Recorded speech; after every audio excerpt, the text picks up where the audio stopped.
Hello student, स्वागत है आपका आपके अपने YouTube channel unique maths study में। आज के इस वीडियो में हम प्रश्नावली 4.3 की क्वेश्चंस को सॉल्व करेंगे। तो 4.3 में सबसे पहले जो कॉन्सेप्ट यूज होगा उसको हम सीखेंगे, उसके बाद क्वेश्चन को सॉल्व करेंगे। इसमें दो पॉइंट सबसे इंपॉर्टेंट है कि द्विघात समीकरण को हम पूर्ण वर्ग बनाकर कैसे यानी पूर्ण वर्ग बना के कैसे सॉल्व करेंगे, और दूसरा मूलों का अस्तित्व का क्या मतलब होता है। तो चलिए आज का वीडियो शुरू करते हैं।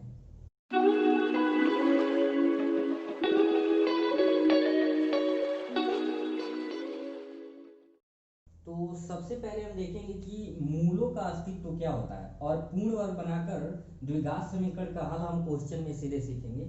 सबसे इंपॉर्टेंट है कि पहले क्वेश्चन में आपका पूछा है कि जांच कीजिए कि मूलों का अस्तित्व है या नहीं।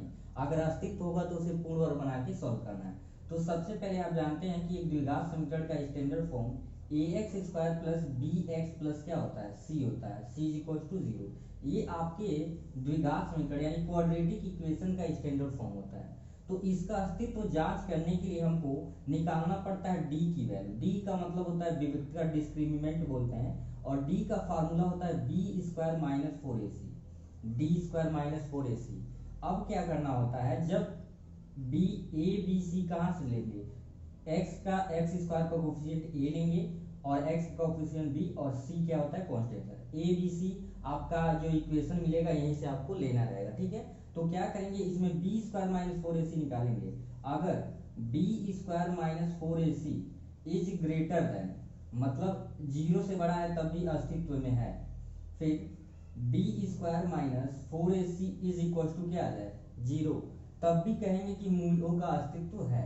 इन दो कंडीशन को छोड़ के अगर कोई कंडीशन आ रहा है, मैंने क्या बोला कि जब D square minus four A सी, इसका मतलब हुआ कि डी का मान जीरो से क्या हो, बड़ा हो, या दूसरा डी का वैल्यू जीरो, इन दो कंडीशन में ही मूलों का अस्तित्व होगा। अगर कहीं B square minus four A C less than zero, मतलब क्या आ जाए, जीरो से छोटा आ जाए, अर्थात कि डी की वैल्यू जीरो से क्या आ जाए, छोटा आ जाए। तो जब ये कंडीशन आ जाएगा तो हम कहेंगे कि मूलों का अस्तित्व नहीं होगा, और तब हम क्वेश्चन को पूर्ण वर्ग बना के सॉल्व नहीं करेंगे। यानी सिर्फ इन दो कंडीशन में ही हम क्वेश्चन को क्या करेंगे, सॉल्व करेंगे। तो चलिए हम सीधे चलते हैं क्वेश्चन नंबर फर्स्ट पे। प्रश्नावली 4.3 के क्वेश्चन नंबर फर्स्ट आपको स्क्रीन पे दिखाई दे रहा होगा। कह रहा है यदि निम्नलिखित द्विघात समीकरणों के मूलों का अस्तित्व हो तो इन्हें पूर्ण वर्ग बनाने की विधि द्वारा ज्ञात करना है। तो पहला क्वेश्चन आपका ये था, दिया हुआ है 2x² minus 7x and plus 3 is equal to zero. कह रहे हैं कि पहले इसका चेक करना है कि इसके मूलों का अस्तित्व है कि नहीं है। तो ये पहली बात देखेंगे कि द्विघात समीकरण के स्टैंडर्ड फॉर्म में तो है। तो फार्मूला क्या है आपका, B square minus four A C is equal to zero. आप यहाँ पे लिख सकते हैं मूलों के अस्तित्व के लिए, ठीक है। ये किसकी वैल्यू होती है, डी की वैल्यू। तो सबसे पहले निकाल लीजिए बी क्या है, एक्स का कोफिशिएंट। एक्स का कोफिशिएंट यहाँ पे क्या है, माइनस सेवन है, माइनस फोर ए की वैल्यू आपका क्या है, टू है, और फिर सी की वैल्यू थ्री है। तो यहाँ से D is equal to minus seven का स्क्वायर करेंगे तो प्लस हो जाएगा 49, फोर टू जा एट, एट टू जा 16, अर्थात यहाँ पे डी की वैल्यू क्या है, 9 में से 6 को सब्ट्रैक्ट करेंगे हो जाएगा 3, और फिर यहाँ पे क्या है आपका 4 में से 1 को सब्ट्रैक्ट करेंगे 3, डी की वैल्यू आ गया 33, जो कि d is greater than zero. तो अगर ये कंडीशन आए तो मैंने बताया कि इसके अस्तित्व होंगे। अब जब अस्तित्व है तो इसे क्या करेंगे, पूर्ण वर्ग बनाए नहीं के रूल से सॉल्व करेंगे। अब लिखेंगे नाउ। आपको सारे क्वेश्चन में इतना स्टेप किसके लिए सॉल्व करना है, ये चेक करने के लिए कि मूलों का अस्तित्व है या नहीं है। अब आपको क्या करना है, क्वेश्चन लिख लेना है 7x प्लस 3। अब हम इसे पूर्ण वर्ग बनाकर सॉल्व करेंगे। तो याद रखेंगे पूर्ण वर्ग बनाने के पहला रूल क्या है, पहला फर्स्ट स्टेप ये है कि एक्स स्क्वायर के पास अगर कोई कोफिशिएंट होता है तो उसे ट्रांसफर कर देते हैं। यहाँ पे लिख देंगे दो से भाग देने पे, क्या लिख देंगे, दो से भाग देने पर। ऐसा क्यों कर रहे हैं, क्योंकि पूर्ण वर्ग बनाने का पहला रूल होता है कि एक्स स्क्वायर के पास कोई भी कोफिशिएंट नहीं होना चाहिए, ठीक है। तो डिवाइड जब करेंगे तो 2x² बाई टू, डिवाइड जो भी करेंगे सारे टर्म में करेंगे, और प्लस 3 बाई क्या हो जाएगा, 2 इज इक्वल टू जीरो। अब यहाँ पे 2 से 2 कैंसिल आउट हो जाएगा, X square minus 7 by two X, और प्लस का हो जाएगा 3 by two is equal to zero. पहला स्टेप आपको समझ आ गया। अब इसके बाद क्या करना है, हमेशा पूर्ण वर्ग बनाने में आप ध्यान देंगे, अगर एक्स स्क्वायर का कोफिशिएंट यहाँ पे जब आप एक्स स्क्वायर का कोफिशिएंट समाप्त कर दिए हैं तो एक्स का कोफिशिएंट अगर माइनस में है तो ए माइनस बी का होल स्क्वायर में बनेगा, और अगर ये कोफिशिएंट एक्स का प्लस में है तो क्या बनेगा वहां पे ए प्लस बी का होल स्क्वायर। कभी कभी ऐसा भी कंडीशन आता है कि ए स्क्वायर माइनस बी स्क्वायर भी डायरेक्ट क्वेश्चन बन जाता है, लेकिन मैक्सिमम कंडीशन में ये दोनों फार्मूले आपको क्या होते हैं, यूज होते हैं। अब यहाँ पे क्वेश्चन इधर सॉल्व कर दिया जाएगा, एक्स स्क्वायर और माइनस 7/2 एक्स है और प्लस 3/2 इज इक्वल टू 0। तो अभी ये फार्मूला अगर आप ध्यान से देखें क्या होता है, ए स्क्वायर माइनस 2ab और प्लस का क्या होता है डी स्क्वायर, यानी ये टर्म आपको निकालना पड़ेगा। तो इसके लिए क्या करेंगे आप, देखिए पहला टर्म एक्स स्क्वायर है तो इसे आप लिख सकते हैं एक्स स्क्वायर, यानी ए की वैल्यू मिल गया। फार्मूले में ध्यान दीजिए 2a, ए की वैल्यू हो गया एक्स। अब इसी को 2ab बनाना होता है, क्या बनाना होता है 2ab, ठीक है, इसी टर्म को 2ab बनाना होता है। तो 2 तो फार्मूले से लिख लेंगे और a की वैल्यू यहाँ पे फर्स्ट आपको x मिल गया। अब ऐसा किस नंबर से मल्टीप्लाई करें कि 7/2x आ जाए, क्या आ जाए 7/2x, तो क्या लेना पड़ेगा 7/4, क्या यहाँ पे क्योंकि 2 2 या 4 फिर आ जाएगा 7x/2। यहाँ पे जो टर्म लेते हैं उसी टर्म का एक बार स्क्वायर हमको ऐड करना होता है और उसी का स्क्वायर क्या करना होता है, घटाना होता है, और प्लस का पहले से आपका क्या है 3/2 इज इक्वल टू 0। इसी स्टेप को आपको बहुत ध्यान से समझना। मैंने क्या किया है, देखें कि एक्स स्क्वायर है तो एक्स का होल स्क्वायर लिख सकते हैं, और इसको 2ab बनाना होता है, जो एक्स का कोफिशिएंट है इस पूरे पार्ट को 2ab बनाना होता है। तो 2 फार्मूले में होता है, यहाँ पे जो स्क्वायर आप बना चुके हैं उसको a मान लेंगे, और b, यानी b कैसे पता चलेगा, ऐसा नंबर क्या ऐड करें इसमें, यहाँ पे किससे मल्टीप्लाई करें कि फिर a आ जाए। तो मैंने देखा नीचे 2 लाना है इसलिए 7/4 हो गया, 2 से 2 क्या हो जाएगा कट जाएगा, तो फिर आपका 7x/2 आ जाएगा। तो जो लास्ट में यहाँ पे मल्टीप्लाई होता है उसी का स्क्वायर जोड़ते हैं पूर्ण वर्ग बनाने के लिए, और उसी का स्क्वायर क्या करते हैं घटाते हैं। ये आपका क्या है दूसरा स्टेप है। अब आराम से थोड़ा यहाँ देखिए, ए स्क्वायर माइनस 2ab और प्लस बी स्क्वायर, यानी यहाँ से लेके यहाँ तक को हम लिख सकते हैं x माइनस 7/4 का क्या लिख सकते हैं होल स्क्वायर, ठीक है। अब देखिए जरा प्लस वाले को पहले लिख लीजिए 3/2, 7/4 का स्क्वायर करेंगे तो ये हो जाएगा 49/16 is equal to 0। x minus 7/4 का स्क्वायर है, ठीक है। अब इन दोनों का एलसीएम जब लेंगे तो 16 होगा, 2 8 16, तो 8 3 की हो जाएगा 24, और माइनस ये हो जाएगा 49 0। तो x माइनस 7/4 का स्क्वायर, और यहाँ पे घटाएंगे तो कितना आ जाएगा 25 बट्टे आ जाएगा 16 इज इक्वल टू 0। थोड़ा सा क्वेश्चन अभी फर्स्ट है तो समझने में थोड़ा सा टाइम देना पड़ेगा, ये थोड़ा लॉन्ग प्रोसेस होता है इसलिए यहाँ ध्यान से देखेंगे। तो x माइनस 7/4 का स्क्वायर है, अब इसको जब माइनस से इधर ट्रांसफर करेंगे तो 25 क्या आ जाएगा 16 आ जाएगा, ठीक है। तो इधर का आप नोट कर लिए होंगे, इधर का मैं इरेज कर देता हूँ ये वाला पार्ट। यहाँ पे अब आगे आपको सॉल्व कर दिया जाएगा। तो अब यहाँ पे देखेंगे स्क्वायर, स्क्वायर को जब ट्रांसफर करेंगे कुछ ऐसे हो जाएगा x माइनस 7/4, और स्क्वायर जब ट्रांसफर होता है तो दूसरे साइड का जो टर्म होता है वो किसमें हो जाता है कर्ण में, 25 बट्टा क्या हो जाएगा 16। अब ये आप क्या कर सकते हैं, वीडियो को पॉज करके नोट करते रहेंगे, ठीक है।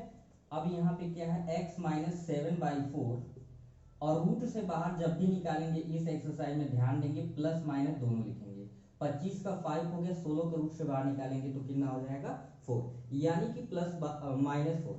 अब क्या करना है, एक बार लिखेंगे प्लस चिन्ह लेने पे, क्या लेने पे प्लस चिन्ह लेने पर, और फिर एक बार आपको लिख देना है माइनस चिन्ह लेने पर, क्योंकि प्लस भी इसमें है माइनस भी है, ठीक है, लेने पर।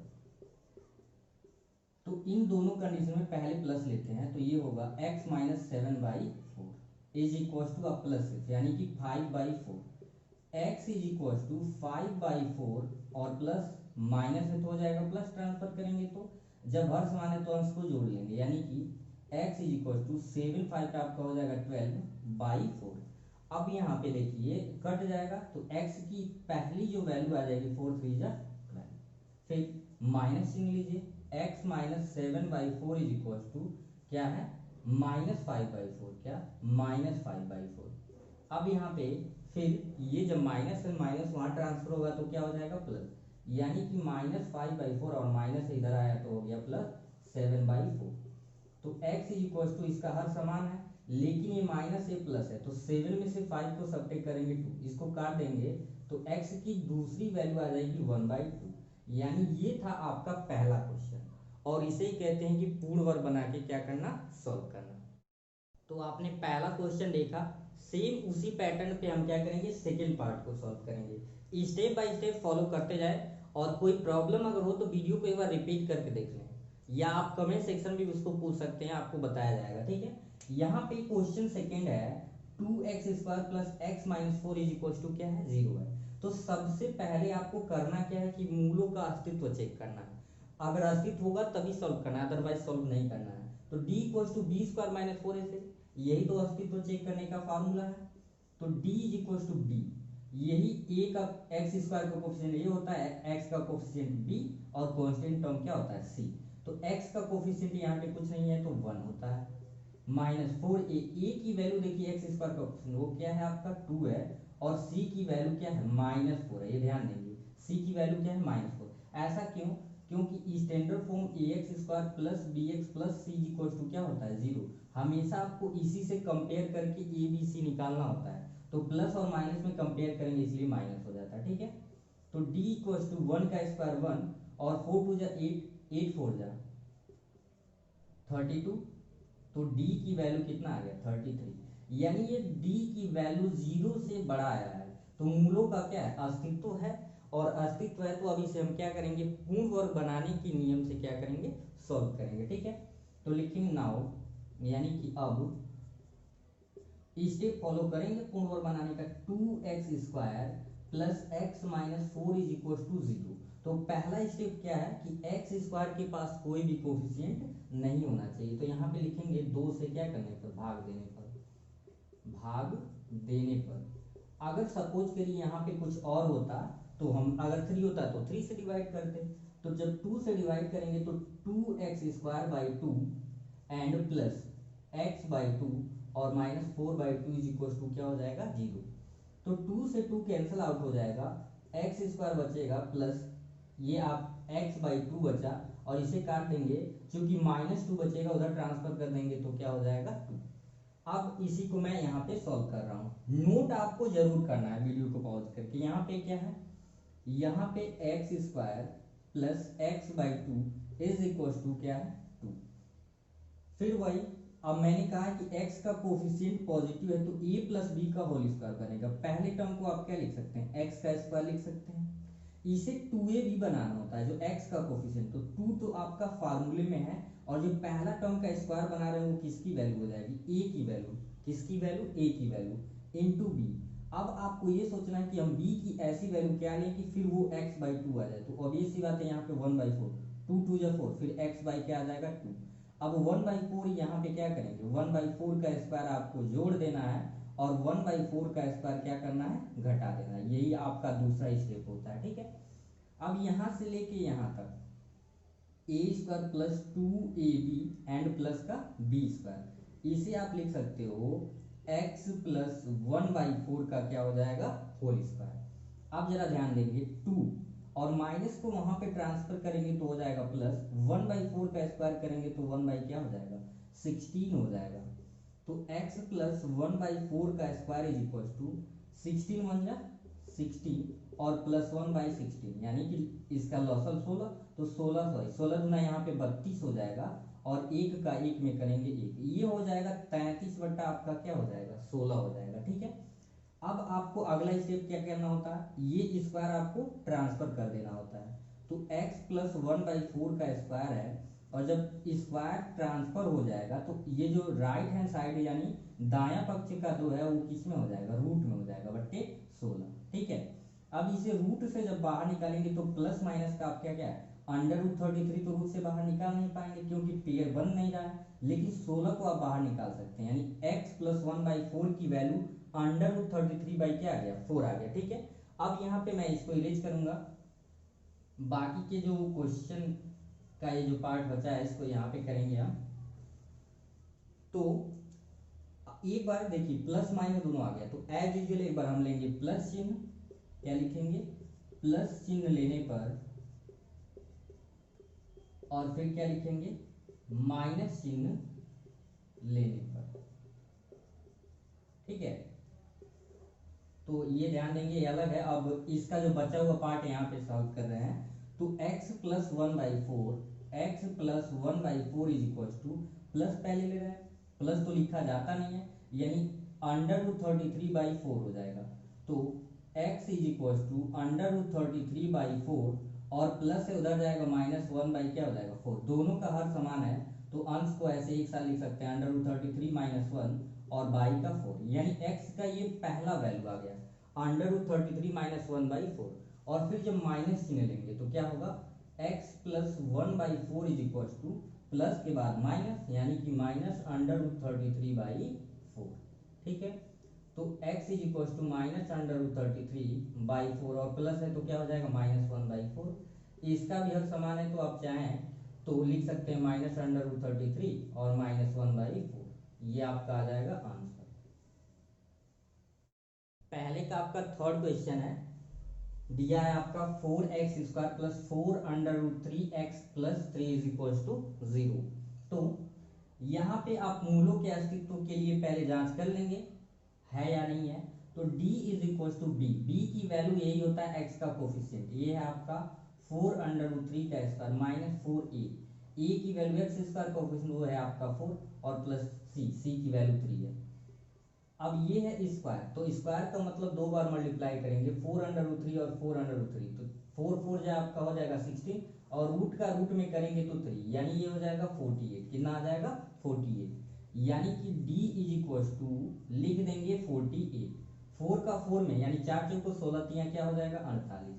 तो d की वैल्यू 0 आ गया, d की वैल्यू क्या आ गया 0, तो ये भी पॉसिबल है, d की वैल्यू क्या आ गया 0, ये भी क्या है आपका पॉसिबल है। क्यों, क्योंकि d की वैल्यू क्या नहीं होना चाहिए, एक से मतलब 0 से छोटा नहीं होना चाहिए, अर्थात कि नेगेटिव नहीं होना चाहिए। बात समझ आ गया। तो यानी कि देख रहे हैं कि ये 0 आ गया, तो यानी कि मूलों का अस्तित्व यहाँ भी है। तो सॉल्व करेंगे इसको, क्वेश्चन आपका दिया है, लिख लेंगे नाउ, नाउ मतलब अब 4x² प्लस 4√3x और प्लस 3 का 0, ठीक है। यहाँ पे आपको देखिए डिवाइड करने की जरूरत नहीं, डायरेक्टली ये फार्मूला बन जाएगा a प्लस बी का होल स्क्वायर। पहली बात x का कोफिशिएंट यहाँ पे देखिए क्या है पॉजिटिव है, तो a प्लस बी का होल स्क्वायर बनेगा। क्योंकि कैसे बनेगा ध्यान देंगे, यहाँ पे 4x² है तो 2x का ये क्या बन जा रहा है होल स्क्वायर बन जा रहा है, पहले टर्म का स्क्वायर हो गया प्लस 2, a की वैल्यू क्या हो गया 2x, और ध्यान दीजिए अगर 3 है तो हम इसे √3 का क्या लिख सकते हैं होल स्क्वायर भी तो लिख सकते हैं। तो a² प्लस 2a, a की वैल्यू ये है और b की वैल्यू क्या है √3। अब इसको मल्टीप्लाई करके देखिए आ रहा है कि नहीं, 2 2 4, 4 का √3 में करेंगे 4√3x, यानी कि a² plus 2ab plus b², यानी a आपका बन गया 2x प्लस √3 का whole square is equal to 0। अगले एक्सरसाइज में आप पढ़ेंगे कि नेचर ऑफ रूट्स यानी मूलों की प्रकृति, तो उसमें बताया जाएगा कि d की जब वैल्यू 0 आती है तो मूल जो समीकरण होते हैं द्विघात समीकरण उनके दो समान मूल आते हैं, तो इसमें भी इसके दोनों समान मूल होंगे। क्यों, क्योंकि आप जब 2x प्लस √3 ये हो जाएगा रूट में 0, और ये रूट में 0 का वैल्यू 0 ही होगा, यानी कि 2x प्लस √3 इक्वल टू क्या आ जाएगा 0। तो यहाँ पे 2x is equal to plus है तो क्या हो जाएगा माइनस √3, यानी कि x की वैल्यू कितना आ जाएगा माइनस का √3/2, ये इसका आंसर हो जाएगा। इसके दो मूल होंगे और दोनों क्या होगा आपका माइनस का √3/2। तो कभी कभी ऐसे भी क्वेश्चन आते हैं जिसका डायरेक्ट स्क्वायर हम बना लेते हैं। तो पहले का फोर्थ पार्ट आपको होमवर्क दिया जाता है, आप उसे सॉल्व करके कमेंट सेक्शन में बताएं कि क्या प्रॉब्लम आई आपको सॉल्व करने में, आप सॉल्व कर पाए कि नहीं कर पाए, ठीक है। तो अगर आप मेरे YouTube चैनल पे नए हैं तो चैनल को सब्सक्राइब जरूर कर लें, ताकि नया वीडियो जब भी अपलोड किया जाए आपको मिलता रहे। तो फिर मिलते हैं नेक्स्ट वीडियो में, तब तक